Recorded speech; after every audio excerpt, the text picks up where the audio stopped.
Assalamualaikum, saya akan melakukan penyuluhan tentang penyalahgunaan nafza. Selamat menyaksikan.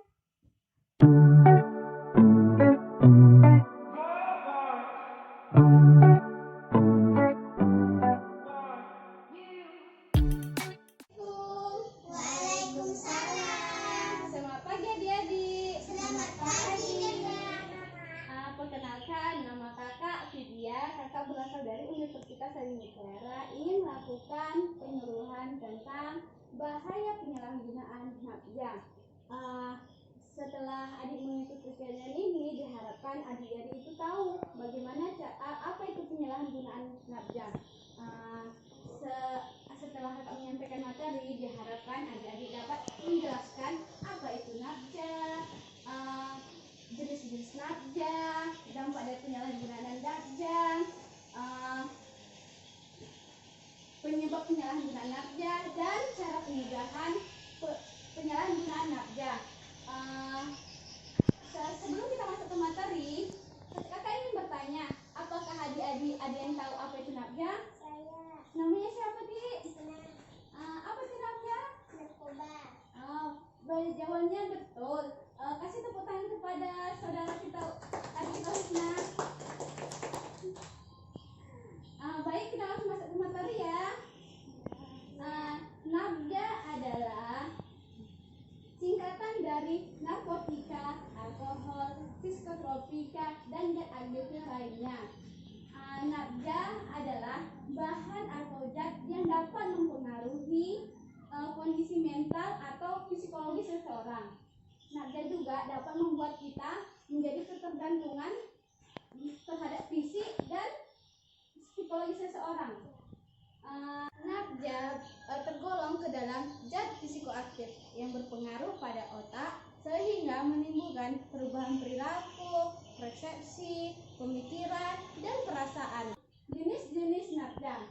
Jenis-jenis nafza itu ada heroin. Heroin ini bentuknya itu bubuk, reaksinya ingin menyendiri, kehilangan kepercayaan diri, tak ingin bersosialisasi. Ada juga kokain. Kokain itu bentuknya seperti kristal. Itu cara penggunaannya itu dihirup atau dicampurkan kepada rokok, dihisap. Efeknya kita merasa lebih pengguna itu merasa lebih segar, kehilangan nafsu makan, kepercayaan diri meningkat, menghilangkan rasa sakit atau lelah. Bentuk kokain itu seperti ganja. Nama jalanannya. Yang ketiga itu kanabis. Kanabis itu cara penggunaannya dihisap seperti rokok. Efeknya itu si pengguna menjadi lebih santai, gembira berlebihan, sering menghayal, sensitif atau suka marah-marah. Yang ketiga itu amfetamin. Amfetamin itu ada dua jenis. Yang pertama bubuk dan yang kedua tablet. Yang bubuk itu untuk dihirup, yang tablet itu untuk diminum seperti itu biasa. Yang kelima itu alkohol. Alkohol ini bentuknya seperti minuman yang terbuat dari sari-sari buah, madu, ataupun saripati makanan. Alkohol ini menyebabkan kita menjadi penurunan kesadaran dan euforia. Dampak dari penyalahgunaan narkoba, jika kita menggunakannya secara berlebihan dan jumlah yang banyak dan secara terus-menerus, itu akan bermasalah pada fisik dan psikologi seseorang. Pada fisik, kita akan mengalami gangguan pada sistem saraf. Kita akan suka menghayal, suka halusinasi, kejang-kejang. Pada sistem jantung, kita akan mengalami gangguan pada jantung kita, yaitu infeksi akut otot jantung dan peredaran darah kita itu juga terganggu. Yang ketiga itu gangguan pada kulit. Gangguan pada kulit itu kita akan mengalami alergi dan timbul nanah-nanah di kulit kita.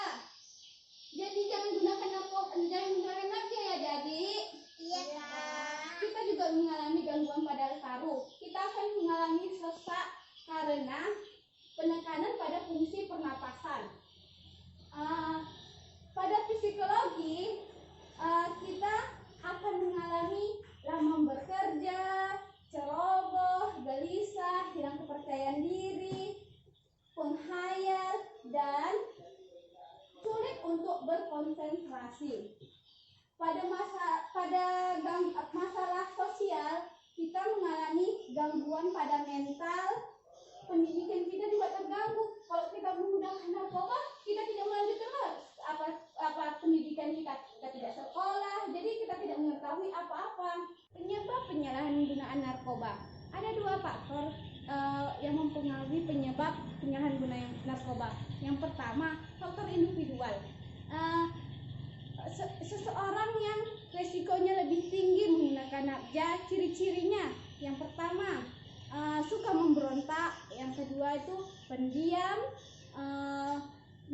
pemalu, tidak percaya diri, mempunyai masalah mental seperti cemas atau takut. Yang kedua itu lingkungan. Lingkungan itu terbagi dua. Pertama lingkungan keluarga dan lingkungan sekolah. Lingkungan keluarga itu seperti keluarga yang kurang harmonis, komunikasi dengan orang tua yang tidak baik, terjadi perceraian di antara orang tua. Yang kedua itu lingkungan sekolah. Lingkungan sekolah itu seperti misalnya sekolah adik-adik dekat dengan tempat ini kayak klub gitu, tempat pesta bersenang-senang.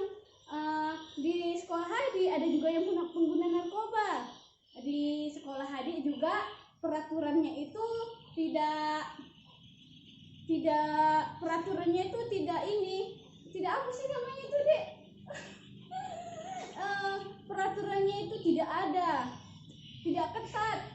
Cara pencegahan, guru-guru memberi pendidikan tentang dampak, bahaya, pengertian dari nafza, melibatkan siswa dalam perencanaan pencegahan nafza. Juga adik-adik jangan lupa ikut kegiatan ekskul pada sekolah-sekolah ya. Iya, Kak. Kita juga jangan mengikuti pergaulan yang bebas. Kita itu harus bisa memilih teman-teman kita yang baik supaya kita tidak terjerumus ke penyalahgunaan nafza. Kita juga jangan lupa sering mengikuti kegiatan agama atau rohani ya. Iya, Kak. Materi kakak telah selesai. Apakah adik-adik ada yang ingin bertanya? Saya, Kak. Apa pertanyaannya, Di? Apakah kita boleh mencoba nafza? Langsung kakak jawab ya. Kita itu tidak boleh mencoba-coba untuk menggunakan nafza. Awalnya coba-coba, akhirnya ketagihan dan kita mengalami ketergantungan kepada nafza. Jadi kita tidak boleh menggunakan nafza ya, Di? Iya, Kak. Apakah ada yang ingin bertanya lagi? Pertanyaannya apa? Lantas jika sedikit atau boleh? Sedikit pun tidak bisa. Itu akan menyebabkan kita sedikit, awalnya sedikit, akhirnya ketagihan, lalu kita mengakibatkan ketergantungan. Apakah ada yang ingin bertanya lagi? Tidak, Kak. Baik, kita akhiri. Kalau tidak ada